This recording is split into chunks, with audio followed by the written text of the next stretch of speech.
यहोशू अध्याय 24। यहोशू अध्याय 24। फिर यहोशू ने इस्राएल के सब गोत्रों को शकेम में इकट्ठा किया और इस्राएल के वृद्ध लोगों को और मुख्य पुरुषों को और न्यायियों और सरदारों को बुलवाया,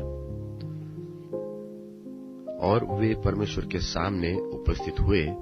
तब यहोशू ने सब लोगों से कहा, इस्राएल का परमेश्वर यहोवा इस प्रकार कहता है कि प्राचीन काल में इब्राहिम और नहोर का पिता तेरह आदि तुम्हारे पुरखा परात महानद के उस पार रहते हुए दूसरे देवताओं की उपासना करते थे, और मैंने तुम्हारे मूल पुरुष इब्राहिम को महानद के उस पार से ले आकर कनान देश के सब स्थानों में फिराया और उसका वंश बढ़ाया और उसे इसहाक को दे दिया।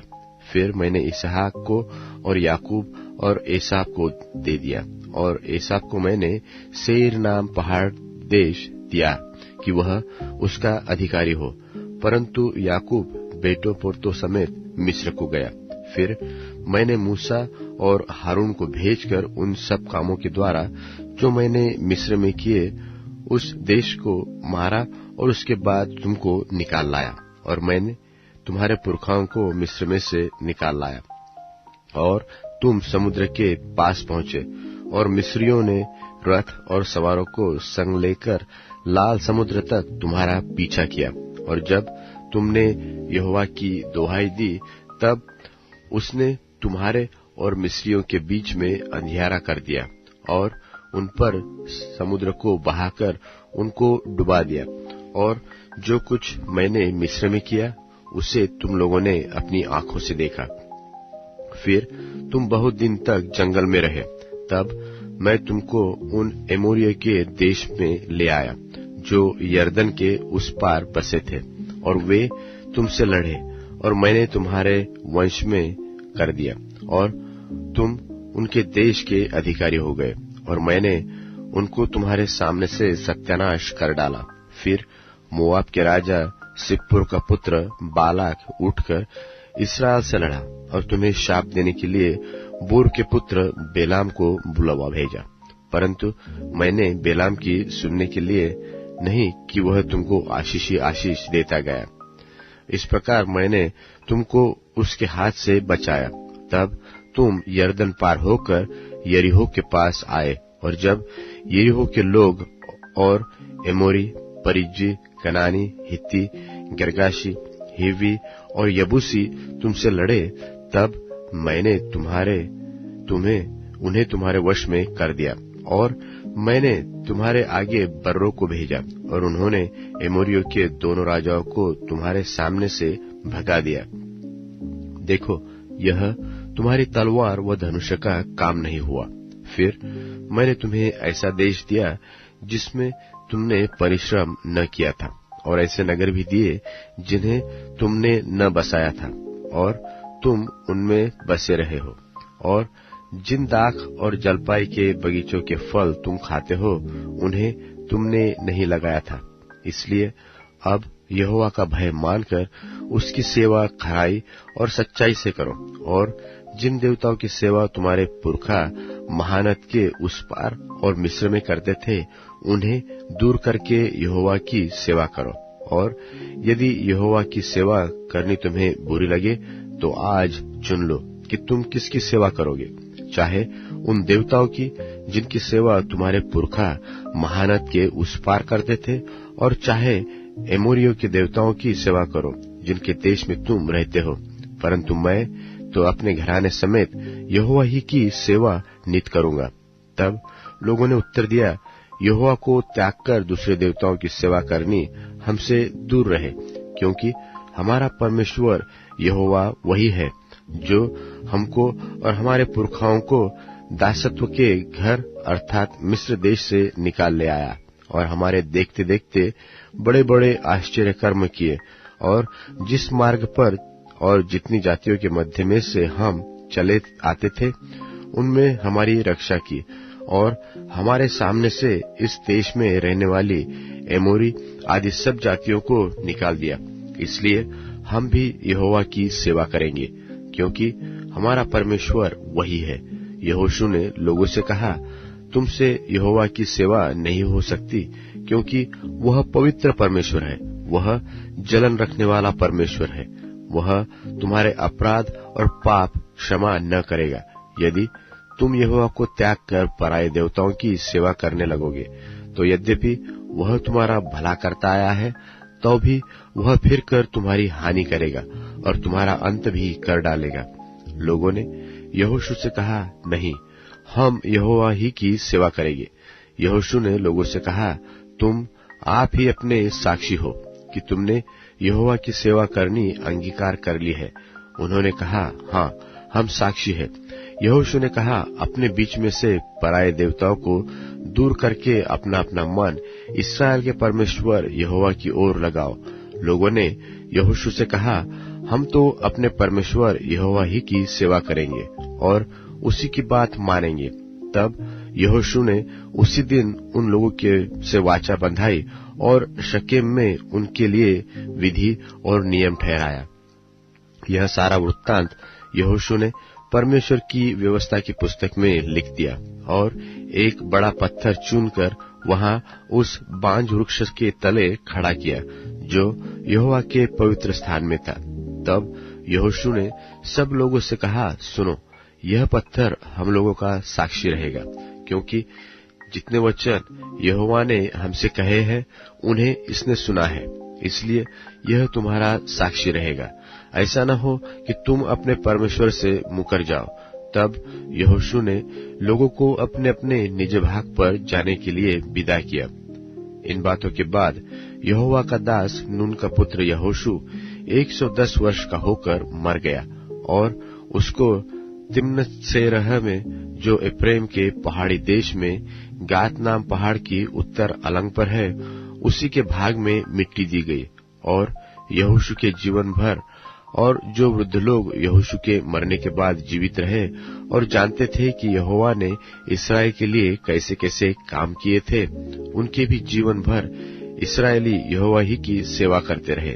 फिर यूसुफ की हड्डियां, जिन्हें इस्राएली मिस्र में से ले आए थे, सो वह भी शकेम की भूमि में उस भाग में गाड़ी गई, जिसे याकूब ने शकेम के पिता हमोर से 100 चांदी के सिक्कों में मोल लिया था। इसलिए वह यूसुफ की संतान का निज भाग हो गया। फिर हारून का पुत्र एलियाजर भी मर गया और उसको एफ्रेम के पहाड़ी देश में उस पहाड़ी पर मिट्टी दी गई, जो उसके पुत्र पिनहास के नाम पर गिबत पीनहास कहलाती है, और उसको दे दी गई थी। न्यायों की पुस्तक अध्याय 1। न्यायों की पुस्तक अध्याय 1। कनानियों में से किसी किसी का नष्ट होना और किसी किसी का बच जाना।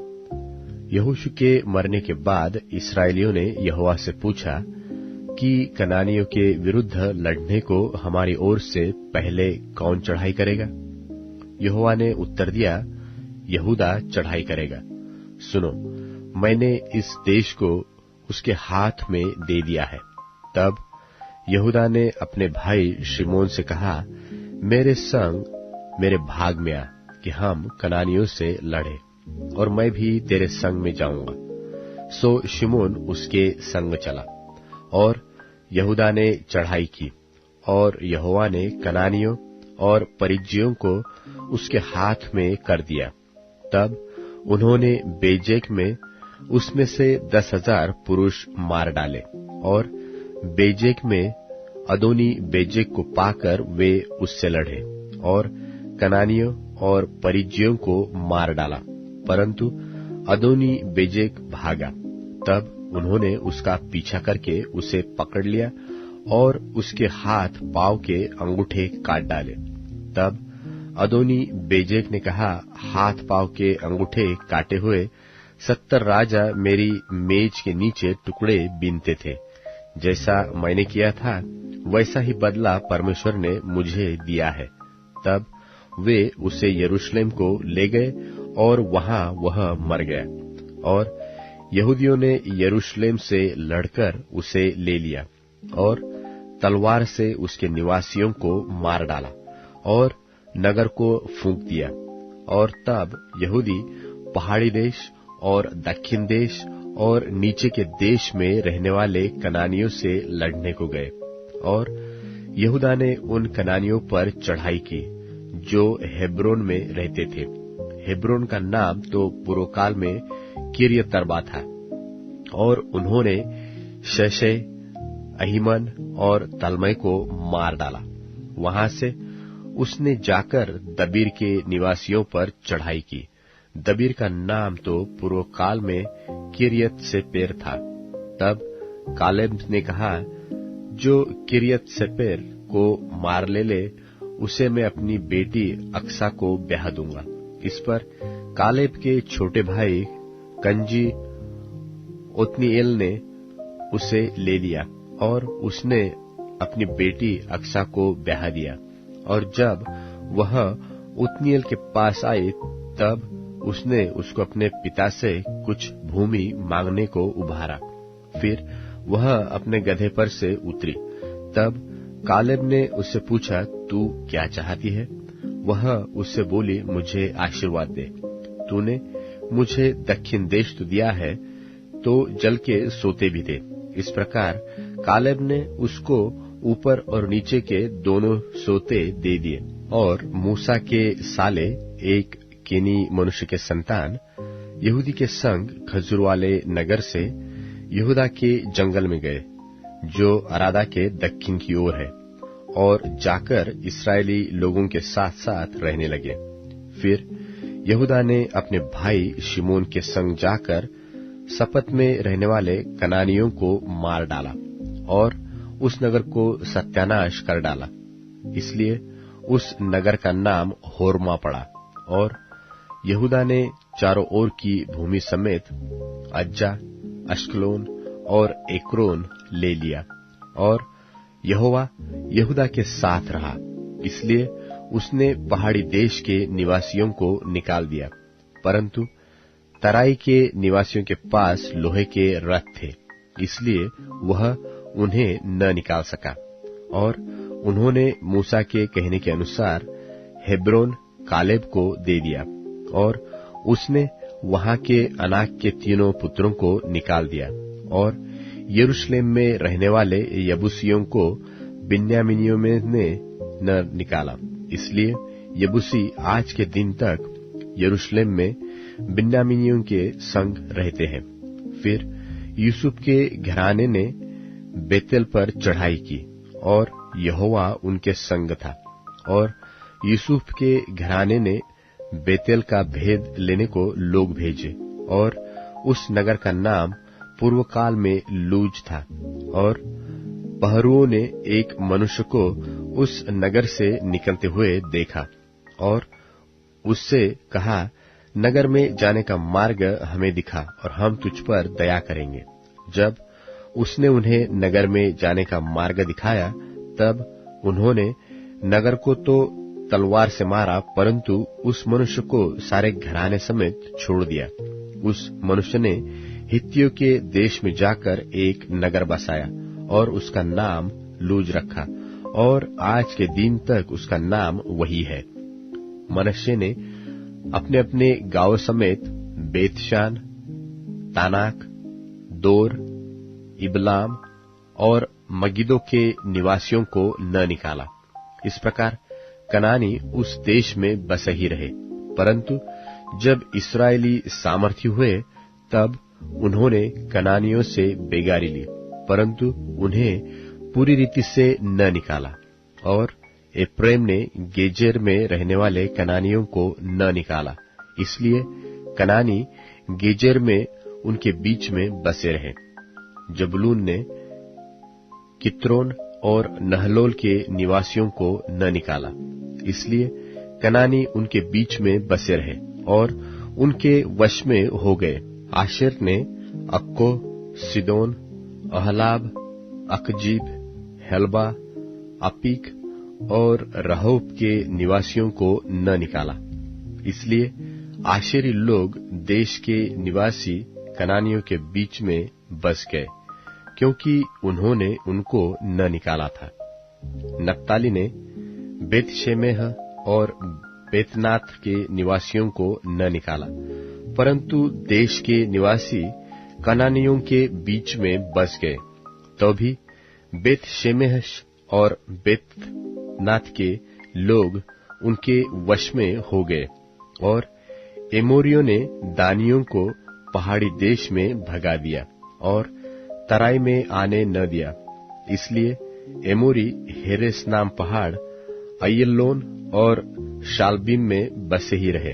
तो भी यूसुफ का घराना यहाँ तक प्रबल हो गया कि वे उनके वश में हो गए, और एमोरियों के देश का सिवाना अक्रबीम नाम पर्वत की चढ़ाई से आरंभ करके ऊपर की ओर था। न्यायों की पुस्तक अध्याय 2। न्यायों की पुस्तक अध्याय 2। इस्राएलियों का बिगड़ना और उसका दंड भोगना और फिर पश्चाताप करके छुटकारा पाना। और यहोवा का दूत गिलगाल से बोकीम को जाकर कहने लगा कि मैंने तुमको मिस्र से ले आकर इस देश में पहुंचाया है, जिसके विषय में मैंने तुम्हारे पुरखाओं से शपथ खाई थी। और मैंने कहा था कि जो वाचा मैंने तुमसे बांधी है उसे मैं कभी न तोड़ूंगा। इसलिए तुम इस देश के निवासियों से वाचा न बांधना, तुम उनकी वेदियों को ढा देना। परंतु तुमने मेरी बात नहीं मानी। तुमने ऐसा क्यों किया है? इसलिए मैं कहता हूं कि मैं उन लोगों को तुम्हारे सामने से न निकालूंगा, और वे तुम्हारे पांजर में कांटे और उनके देवता तुम्हारे लिए फंदे ठहरेंगे। जब यहोवा के दूत ने सारे इस्राएलियों से ये बातें कही, तब वे लोग चिल्ला चिल्ला कर रोने लगे, और उन्होंने उस स्थान का नाम बोकीम रखा, और वहां उन्होंने यहोवा के लिए बलि चढ़ाया। जब यहोशू ने लोगों को विदा किया था, तब इस्राएली लोग देश को अपने अधिकार में कर लेने के लिए अपने अपने निज भाग पर गए, और यहोशू के जीवन भर और उन वृद्ध लोगों के जीवन भर जो यहोशू के मरने के बाद जीवित रहे और देख चुके थे कि यहोवा ने इस्राएल के लिए कैसे कैसे बड़े काम किए हैं, इस्राएली लोग यहोवा की सेवा करते रहे। निदान यहोवा का दास नून का पुत्र यहोशू 110 वर्ष का होकर मर गया, और उसको तिम्नथेरेस में जो एप्रेम के पहाड़ी देश के गाश नाम पहाड़ की उत्तर अलंग पर है, उसी के भाग में मिट्टी दी गई। और उस पीढ़ी के सब लोग भी अपने अपने पितरों में मिल गए। तब उसके बाद जो दूसरी पीढ़ी हुई, उसके लोग न तो यहोवा को जानते थे और न उस काम को जो उसने इस्राएल के लिए किया था। इसलिए इस्राएली वह करने लगे जो यहोवा की दृष्टि में बुरा है, और बाल नाम देवताओं की उपासना करने लगे। वे अपने पूर्वजों के परमेश्वर यहोवा को, जो उन्हें मिस्र देश से निकाल लाया था, त्याग कर पराये देवताओं अर्थात आसपास के लोगों के देवताओं की उपासना करने लगे, और उन्हें दंडवत किया और यहोवा को रीस दिलाई। वे यहोवा को त्याग करके बाल देवताओं और अश्तोरेत देवियों की उपासना करने लगे। इसलिए यहोवा का कोप इस्राएलियों पर भड़क उठा, और उसने उनको लुटेरों के हाथ में कर दिया, जो उन्हें लूटने लगे, और उसने उनको चारों ओर के शत्रुओं के अधीन कर दिया, और वे फिर अपने शत्रुओं के सामने ठहर न सके। जहां कहीं वे बाहर जाते, वहां यहोवा का हाथ उनकी बुराई में लगा रहता था, जैसे यहोवा ने उनसे कहा था, वरन यहोवा ने शपथ भी खाई थी। इस प्रकार वे बड़े संकट में पड़ गए। तो भी यहोवा उनके लिए न्याय ठहराता था, जो उन्हें लूटने वाले के हाथ से छुड़ाते थे, परंतु वे अपने न्यायियों की भी नहीं मानते थे, परन व्यभिचारिन की नाई पराये देवताओं के पीछे चलते और उन्हें दंडवत करते थे। उनके पूर्वज जो यहोवा की आज्ञाएं मानते थे, उनकी उस लीक को उन्होंने शीघ्र ही छोड़ दिया और उनके अनुसार न किया। और जब जब यहोवा उनके लिए न्यायी को ठहराता था, तब तब वह उस न्यायी के संग रहकर उसके जीवन भर उन्हें शत्रुओं के हाथ से छुड़ाता था, क्योंकि यहोवा उनका कराहना जो अंधेर और उपद्रव करने वालों के कारण होता था, सुनकर दुखी था। परंतु जब न्यायी मर जाता, तब वे फिर पराये देवताओं के पीछे चलकर उनकी उपासना करते और उन्हें दंडवत करके अपने पुरखाओं से अधिक बिगड़ जाते थे और अपने बुरे कामों और हठीली चाल को नहीं छोड़ते थे। इसलिए यहोवा का कोप इस्राएल पर भड़क उठा और उसने कहा, इस जाति ने उस वाचा को जो मैंने उनके पूर्वजों से बांधी थी तोड़ दिया और मेरी बात नहीं मानी। इस कारण जिन जातियों को यहोशू मरते समय छोड़ गया है, उनमें से मैं अब किसी को उनके सामने से न निकालूंगा, जिससे उनके द्वारा मैं इस्राएलियों की परीक्षा करूं कि जैसे उनके पूर्वज मेरे मार्ग पर चलते थे, वैसे ही ये भी चलेंगे कि नहीं। इसलिए यहोवा ने उन जातियों को एकाएक न निकाला, वरन रहने दिया, और उसने उन्हें यहोशू के हाथ में भी उनको न सौंपा था। यूहन्ना रचित सुसमाचार 3 अध्याय। फरीसियों में से निकोदेमुस नाम एक मनुष्य था, जो यहूदियों का सरदार था। उसने रात को यीशु के पास आकर उससे कहा, हे रब्बी, हम जानते हैं कि तू परमेश्वर की ओर से गुरु होकर आया है, क्योंकि कोई इन चिन्हों को जो तू दिखाता है, यदि परमेश्वर उसके साथ न हो तो नहीं दिखा सकता। यीशु ने उसको उत्तर दिया कि मैं तुझसे सच सच कहता हूँ, यदि कोई नए सिरे से न जन्मे तो परमेश्वर का राज्य देख नहीं सकता। निकोदेमुस ने उससे कहा, मनुष्य जब बूढ़ा हो गया तो क्यों कर जन्म ले सकता है? क्या वह अपनी माता के गर्भ में दूसरी बार प्रवेश करके जन्म ले सकता है? यीशु ने उत्तर दिया कि मैं तुझसे सच सच कहता हूँ, जब तक कोई मनुष्य जल और आत्मा से न जन्मे तो वह परमेश्वर के राज्य में प्रवेश नहीं कर सकता।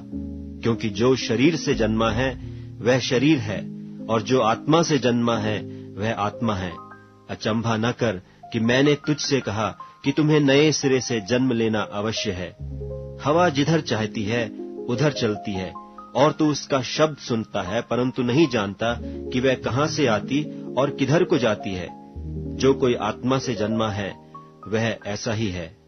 निकोदेमुस ने उसको उत्तर दिया कि ये बातें क्यों कर हो सकती हैं? यह सुनकर यीशु ने उससे कहा, तू इस्राएलियों का गुरु होकर भी क्या इन बातों को नहीं समझता?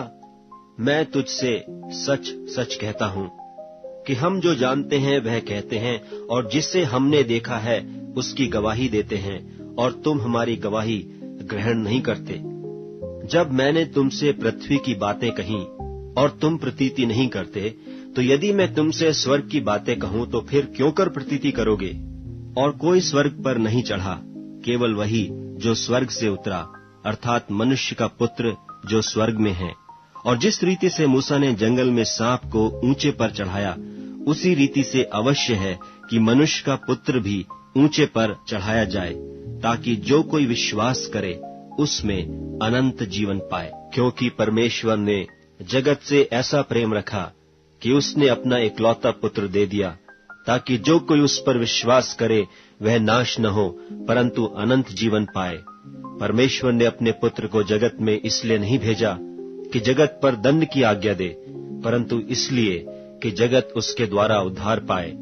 जो उस पर विश्वास करता है उस पर दंड की आज्ञा नहीं होती, परंतु जो उस पर विश्वास नहीं करता वह दोषी ठहर चुका, इसलिए कि उसने परमेश्वर के एकलौते पुत्र के नाम पर विश्वास नहीं किया।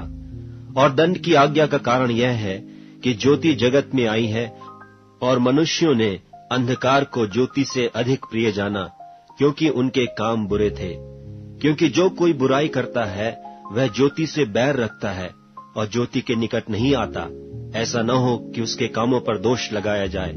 परंतु जो सच्चाई पर चलता है वह ज्योति के निकट आता है, ताकि उसके काम प्रकट हों कि वह परमेश्वर की ओर से किए गए हैं। इसके बाद यीशु और उसके चेले यहूदिया देश में आए और वह वहां उनके साथ रहकर बपतिस्मा देने लगा। और यूहन्ना भी शालेम के निकट एनोन में बपतिस्मा देता था, क्योंकि वहां बहुत जल था और लोग आकर बपतिस्मा लेते थे, क्योंकि यूहन्ना उस समय तक जेल खाने में नहीं डाला गया था। वहां यूहन्ना के चेलों का किसी यहूदी के साथ शुद्धि के विषय में वाद विवाद हुआ और उन्होंने यूहन्ना के पास आकर उससे कहा, हे रब्बी, जो व्यक्ति यरदन के पार तेरे साथ था और जिसकी तूने गवाही दी है, देख वह बपतिस्मा देता है और सब उसके पास आते हैं। यूहन्ना ने उत्तर दिया, जब तक मनुष्य को स्वर्ग से न दिया जाए तब तक वह कुछ नहीं पा सकता। तुम तो आप ही मेरे गवाह हो कि मैंने कहा, मैं मसीह नहीं परंतु उसके आगे भेजा गया हूं। जिसकी दुल्हन है वही दूल्हा है, परंतु दूल्हे का मित्र जो खड़ा हुआ उसकी सुनता है, दूल्हे के शब्द से बहुत हर्षित होता है। अब मेरा यह हर्ष पूरा हुआ है। अवश्य है कि वह बढ़े और मैं घटूं। जो ऊपर से आता है वह सर्वोत्तम है, जो पृथ्वी से आता है वह पृथ्वी का है और पृथ्वी की ही बातें कहता है। जो स्वर्ग से आता है वह सबके ऊपर है। जो कुछ उसने देखा और सुना है उसी की गवाही देता है और कोई उसकी गवाही ग्रहण नहीं करता। जिसने उसकी गवाही ग्रहण कर ली उसने इस बात पर छाप दे दी कि परमेश्वर सच्चा है, क्योंकि जिसे परमेश्वर ने भेजा है वह परमेश्वर की बातें कहता है, क्योंकि वह आत्मा नाप नाप कर नहीं देता।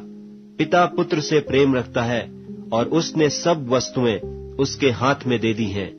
जो पुत्र पर विश्वास करता है अनंत जीवन उसका है, परंतु जो पुत्र को नहीं मानता वह जीवन को नहीं देखेगा, परंतु परमेश्वर का क्रोध उस पर रहता है।